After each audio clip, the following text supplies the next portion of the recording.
Ayun. So, good evening guys. Ngayon po ay Thursday na naman.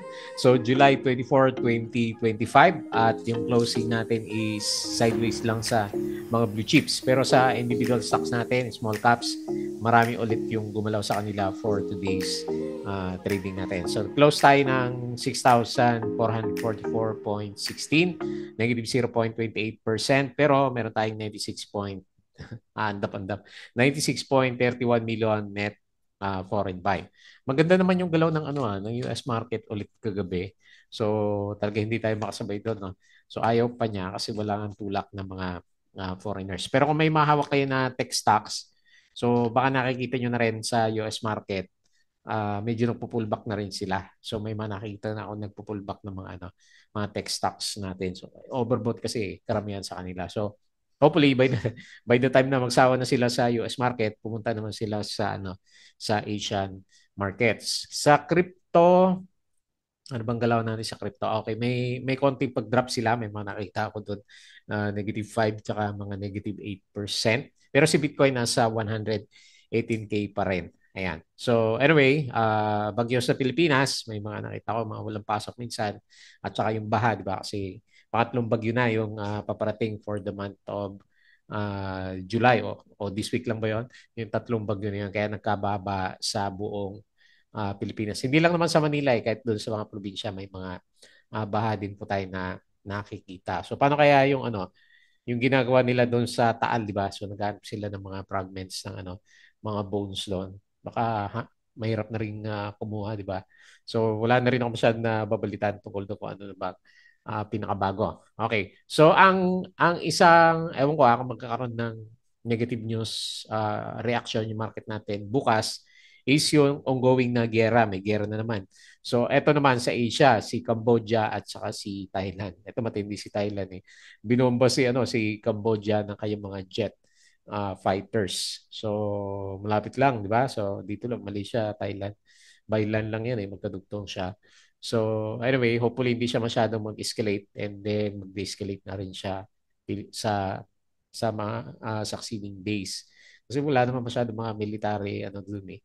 So, medyo matapang lang talaga si Thailand, no? So, matindi. Matindi yung mga na yan. So, hopefully, hindi masyado maka-apekto sa negative sentiment ng Asian markets. Sa Asian markets pala, sa global market, okay naman siya. Wala siya masyadong berde nga lahat eh. Halos berde yung mga nakikita natin. Okay? So, yun yung mga major news sa mga top trending stocks natin. Marami, marami. Ang daming gumalaw ng mga individual stocks. So, nauna si Lode, nag-post siya ng ilang araw, di ba? Nabigay pa-breakout na naman. So, nag-up siya na 14.29%. Laki din yan, ha? So, meron siyang 1.18 million net foreign sell. Ayan. So, ito yata yung pinakamataas, no? O si East. Si East, no? Okay, si Island natin. Ayan. So, ito pala pinakamataas. Nag-up siya ng 17.2% naman. So, panalo yung mga traders natin yan. Negative 55K net foreign sell. And then si Plus, okay, berde. Hindi nagsawa ng mga yun sa pagka-berde si Plus. Meron siyang 12.37% na close. Pero okay, hopefully tapos na yung net foreign sell kasi kahapon more than 100 million. Ngayon, another 26.6 million net foreign sell. Ayan, buti na lang. Meron siyang buyback. Kung hindi, baka tumaob na to si Plus natin. So, yung isang in-expect natin na good news para kay Plus is yung kanyang inclusion sa blue chips. Pwede kasi. So, pinagpipilian na. So, sa mga YouTube ko na nakita, pinagpipilian RCR at saka C+. So, ang matatanggal daw si Bloom. Ewan ko, kaya siguro nag-red si Bloom natin, pero si Web hindi rin masyadong umakyat eh. Ito lang si Plus yung online casino natin yung gumagalaw sa mga trading natin sa ngayon. Okay, so tingnan natin. Good news sa mga Plus holders yan kapag natuloy na blue chips si Plus natin. Ayan. So kasi hindi pa naman although may may risk pagdating sa online ban. Pero sa next week naman natin malalaman na yan, di ba? So sa SONA daw ni BBM niya, natin makakuha ng hint kung ano ba yan, regulation or total ban yung ating mga online gambling. Kailan kasi kung total ban to, malaki yung di ba, yung revenue na binibigay nila or tax sa government natin. Okay, so tingnan natin. Kailan medyo matapang yung loob mo ngayon kasi may negative news pa rin siya. Okay, next, top, nung umaga, taas na ito nung umaga eh. 10% yata to eh, o 8% si top natin. So, nag-close siya, parang daw G yung kanila, 1.21% and meron siyang 3.35 million net foreign buy. Tapos ito yung mga iba pa nag-spike, FNI. Ilang araw na itong talaga pinipitik, no? Makita mo yung mga price niya. So, pero bagyo eh. May kita ba itong mga to? Mining pag bumabagyo.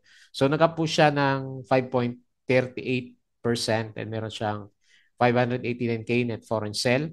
And lastly, si RCI.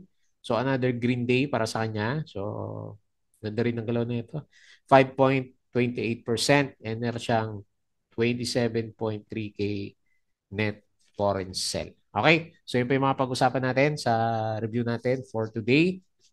Disclaimer ulit sa mga bago sa channel natin, as usual, yung ating review is for education purposes lamang po yan. So, wag mong gagamitin to as a reason para mag-buy, sell, or hold ng stocks. Okay? So, may risk po yan sa trading, due diligence na po kung ano yung gusto mong bilhin. And then, follow po ako dito sa ating Palaban Trader YouTube channel. Subscribe ka lang po para updated ka lagi dito sa mga reviews natin or kung gusto mo join ka dito sa trading community naman natin. Yan. So, dito po yung kasama natin. And then, sa mga viewers, maraming salamat po dun sa mga regular viewers. Yan, like, share, and subscribe.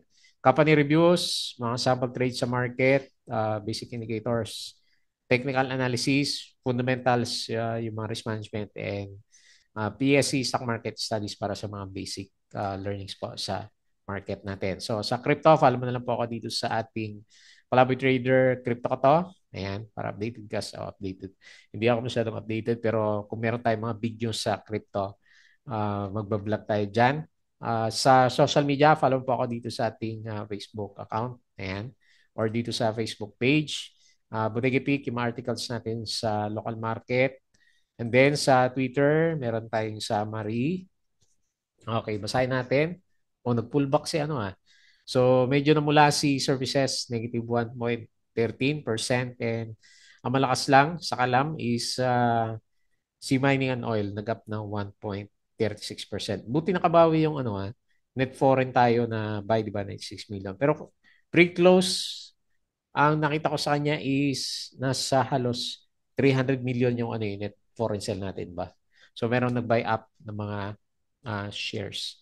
So sino kaya yung mga yon? Okay, tapos ito yung mga breaking news natin. So ongoing yung ano, hindi naman actually gera, parang yung mga sa border lang, sa border ng Cambodia at saka Thailand. Si ano talaga eh, ng bomba si ano eh, si Thailand. Ayan, ingat, ingat. Maraming Pinoy diyan sa Thailand. Marami tayong kakilalang nagtatrabaho sa Semicon. Cambodia, wala masyadong kakilala. Kaya bakit niya aatakihin no, ng bomba? Alam naman niya ano eh, mahina si ano eh, si Cambodia. Okay. So anyway, yan abangan natin bukas baka merong negative impact. Pero meron ba tayo masyadong wala naman tayo masyadong trade sa kanila, di ba?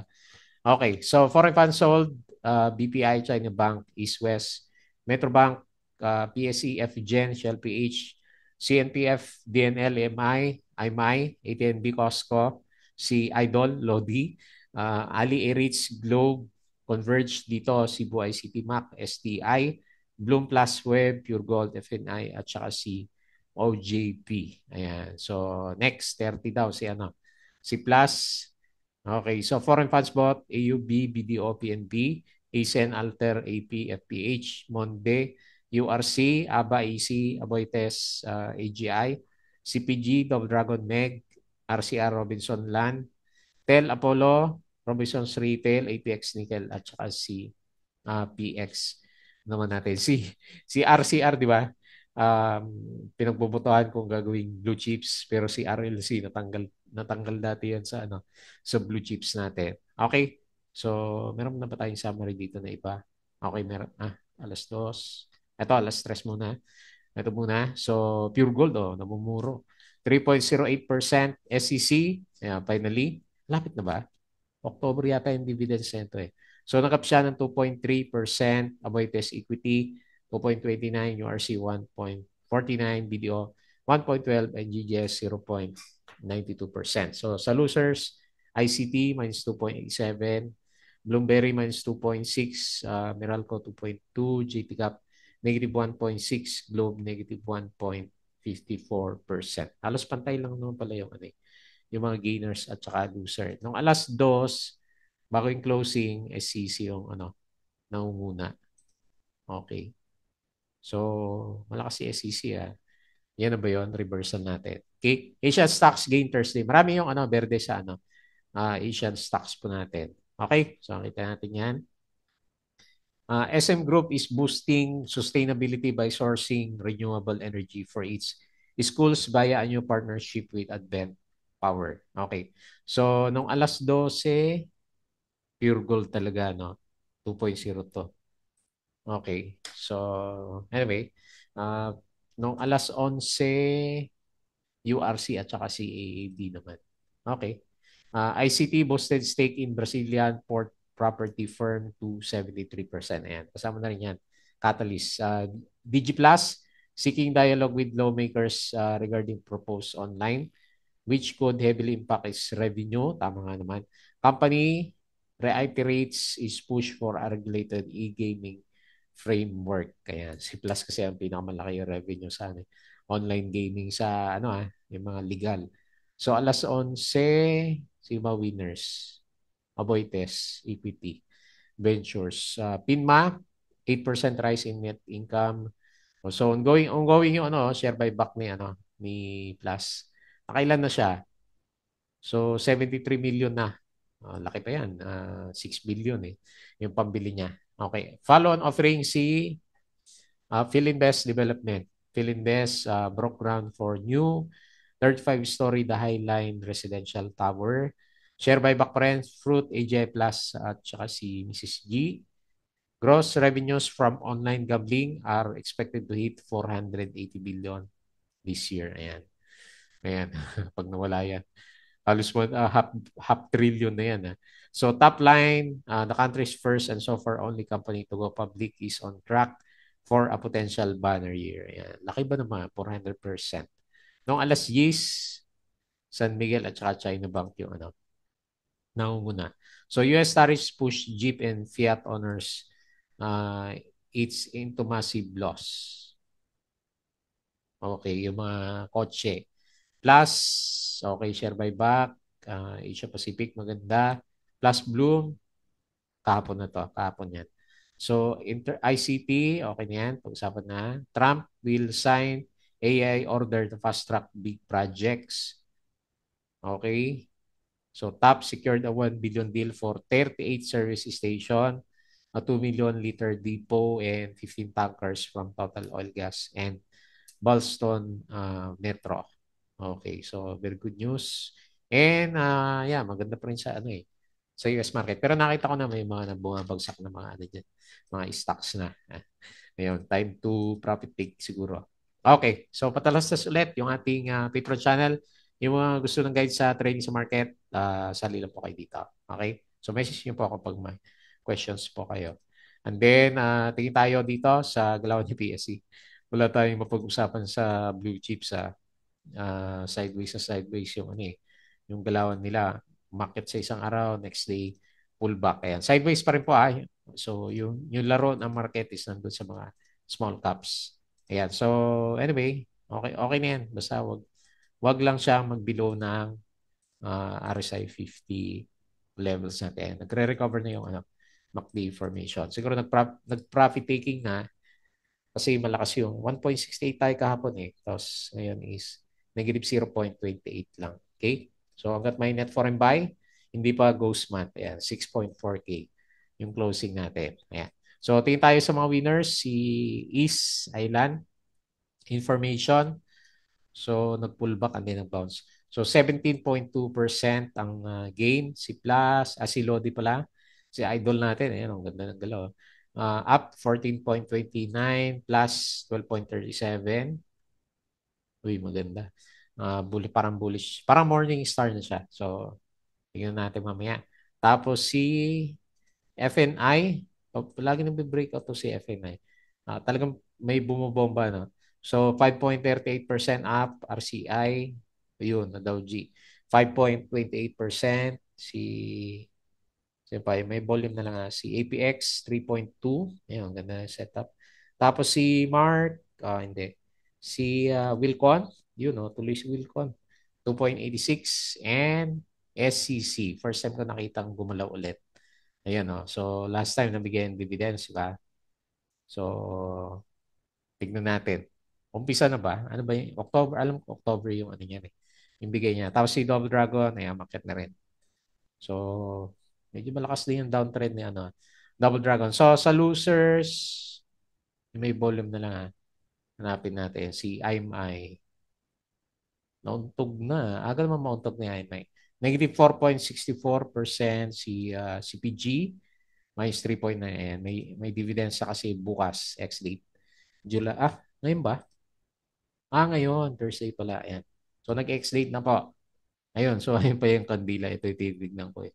So, nag-drop na 3.9 pero ang dividends is 5.7. Ayan. Sinagad na niya. Tapos si Lipanto, nauntog. Negative 3.2%. SPNEC, naku, yung alaga natin. So, negative 2.65% and Blue, minus 2.6%. Okay? So, yun po yung mga galawan sa market sideways. So, congrats na lang kung may nahuli ka kay na Lodestar at saka si Island information natin. Okay, so yun lang. Tapos, punta tayo dito sa global. Ang linis ng global market, tingnan mo. So, US market, okay siya. Europe, okay. May konting mapula sa Asia, India. Pero the rest is, verde. So, tayong verde. Okay, so maganda siya. So, yung futures, mix. 0.08 si S&P, si Dow Futures minus 0.3. 35, Nasdaq, positive 0.31. So, nagmi-mix yung kanilang mga signal. And then, si crypto natin is, ayan, may mga drop po. Si Dodge, minus 7. Si XRP, minus 9.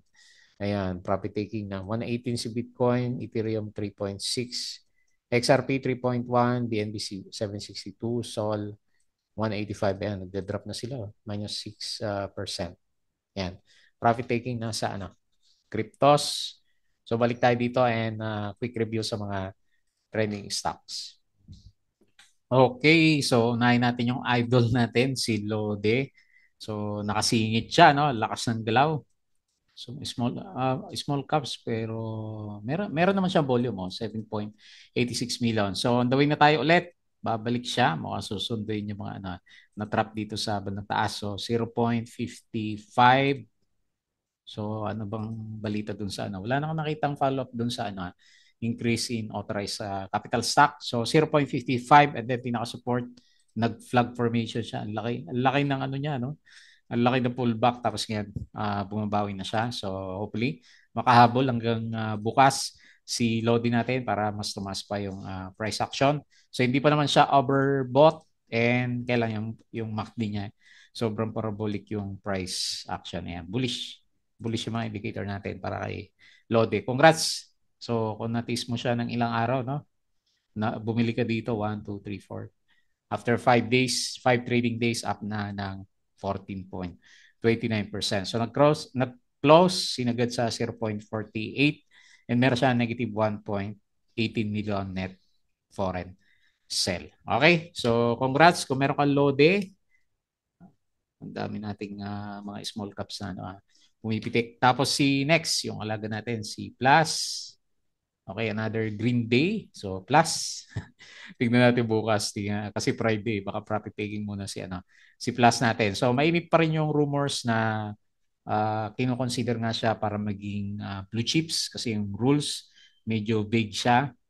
So, baka August din kasi yung announcement ng yung results ng mga bagong blue chips. So, gaya sabi ko sa inyo kanina, Bloomberry pa rin yung mainit. Last year, Bloom na yung tinatarget nila. So ngayon, Bloom ulit yung tinatarget na tanggalin sa blue chips. And then ito si Plus, pinagpipilian na lang si Plus or si RCR. So ang problema kay Plus, nagkaroon siya kasi ng massive crash ng price action. So baka maliit yung chance na i-consider siya para maging blue chips kasi medyo pangit, di ba?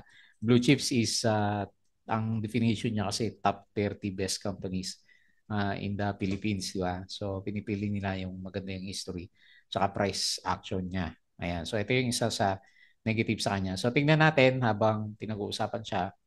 O, pwede pa siyang umarkada pero pag nagkaroon na ng decision, then doon na siguro natin makita kung ano ba talaga, ibaban o ano to. So sa Sona daw, kuha tayo ng hint kay Sona ni BBM natin. Okay? So sa ngayon, dito man tayo sa price action. So ang pinaka next resistance is 29.75. So actually good naman yung nangyari sa kanya. So ilang araw? 1, 2, 3, 5 days na. Baka mapagod na to bukas. So meron siyang, at least meron siyang pinapakita na reversal ng price action. Ayan. Medyo maganda na yung ano, yung MACD sumusunod na. So may sign ng konti sa reversal. Ganun din yung price action natin, di ba, sa RSI. Nagano na rin siya. So nag-double bottom. Okay, so tingnan natin kung susundan natin yung trend na yan. Pero malakas pa rin yung volume niya. Ayan o, 1.3 billion. Kailan net foreign sale? 26.6 million. So nag-close tayo 27.75, 30 pesos yung resistance. And nag-close siya na nag-up siya ng 12.37%. Okay? So very good. Actually, kung susukatin mo yung bounce mula dito, ang laki na rin, no? 85%. Mantakin mo, no? Yung nawala na gain natin, 200% kay plus. Ayan. So anyway, tingnan lang natin kung mabubuhay siya for the coming few days. Kaya lang, siyempre, pinaka-picture niya, downtrend siya, di ba? Kasi lower high eh. So, bounce pa lang naman to eh. Hindi pa to yung sure na reversal, di ba? So, naka-base tayo dun sa ano, palabas na balita. Okay po. So, yun na lang muna. Congrats kung nakapulot ka last time. And then, si Top, nag-pullback, no? Okay, nag-pullback siya. Red candle, tapos Doji. So, ano ba to? Pullback na o maghanap ng support muna. So, tingnan natin. Tama yung support natin sa 1.42. So, kung hindi ka pa nag-TP, so masasabi ko lang, diamond hands ka.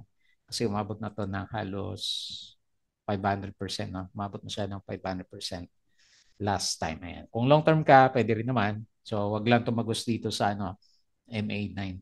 Di ba? So, bantayan mo na lang kung meron kang hawak. So, overbought pa rin. Yung price action natin sa kanya, RSI is above 70. And parabolic pa rin din yung itsura ng MACD formation natin. Okay? So, congrats. So, nag-close 1.67 and up naman siya ng 1.21%. Meron siyang 3.35 million net foreign buy. Next. Ito si FNI, kung napansin mo, ilang araw nang binobomba to, ayan, oh, bomba, binomba, natingin gap up. So gusto talagang palitan o i-reverse na yung direction ni FNI. So good, meron siyang gap up. Although red yung candle, okay na yan. Maganda na yan kasi nagte-try na mag-breakout yung pinaka-price action. Tapos makita mo dito, okay na rin yung ano, consistent yung RSI natin. So kung trend ang hinahanap mo sa kanya, ito. Ayan. So, nilagay ko na 1.6 kasi parang gusto naman niya bisitahin yung ano eh, yung bandang taas. Ayan. Kung kailan bumagyo saka umakyat si ano, FNI. So, nag-up siya 5.38%, nag-close ng 1.37 and 589K net foreign sale. Next, si IS, si Island Information and Technology. Maganda to sa ano, mga bounce trade. Pero syempre malakas din yung ano, volatility. Ayan, nagkaroon tayo ng support 0.09, tama ba? 0.08, 0.09. Pinaka-support, so nauntog ng konti. So nagre-resist pa rin yung MA9. So tignan lang na natin bukas kung ano, anong susundan na channel niya. Downtrend pa rin ba? Or magbe-breakout tayo dito sa MA20. Good sign pag ano bumalik tayo dito sa MA20 bukas. Okay, so nasa reversal din, parang top plus lang pala yung galawan. So nasa reversal yung price and okay din yung ano, MACD formation. Okay na yan, may volume oh. Malit nga lang, 2.65 million. So nag-close 0.1090 pero laki oh, 17.2%. Binomba lang ba to si IES o hindi, through the day gumalaw yung ano niya, yung price. Okay. So may gustong bumbayad si si IS. Kaso maliit lang kasi yung yung volume, pero laki ng galawan niya. And then lastly, RCI. So niligay ko kasi may follow-up yung breakout natin kahapon. Ayan. So kailan nag-Dow G siya, no? Nag-profit taking na kaagad. Gaano kalaki na ba yan? Simula kahapon. 16%. Okay, maaga yung profit taking niya. So anyway, yan na lang muna, and then support muna sa gap na 3.2, 3.6 yung peak. Tingnan natin bukas. So yung ating RSI is maganda. Ayan, okay yung galaw niya. And ganun din yung MACD formation natin. Okay, so solid naman, no? So nag-up siya ng 5.28%. Yun lang. Dow G, baka may profit taking to bukas. So nag-close siya 3.39 and 27.3K net foreign sell. Okay, parang yun nga gusto niyang gawin, no? Yung pinag-uusapan natin na bigger picture last time dito. Ayan. Tsaka to. Meron siya malaking trading range. So hopefully makaabot siya ulit dito for the coming few days. Okay po. So yun na lang muna. So mga ka-blue chips, wala talaga. Medyo matamlay yung mga blue chips na alaga natin. Hindi pa niya panahon. Binabagyo sa Pilipinas. Kaya siguro nag-sideways siya. And pinaglalaroan lang is yung mga penny stocks, small caps, at saka yung mga online casino natin. Maliban kay top na grabe yung upward move. Ayan. Hindi na nagpasakay, no? So, dire-diretso yung galaw ni top natin. Okay po. So, yun lang muna yung ating review. May one day of trading pa tayo. Bago tayo mag-close, please don't forget to subscribe dito sa channel. Join ka lang sa group, guys, kung gusto ng guide. Crypto ko to. Facebook account, Facebook page, Bodega Peak, Twitter, and Patreon sa mga gusto ng guide sa trading sa market. Sali lang po kayo dito. Okay? So, yun lang. Maraming salamat. Kita ulit tayo bukas.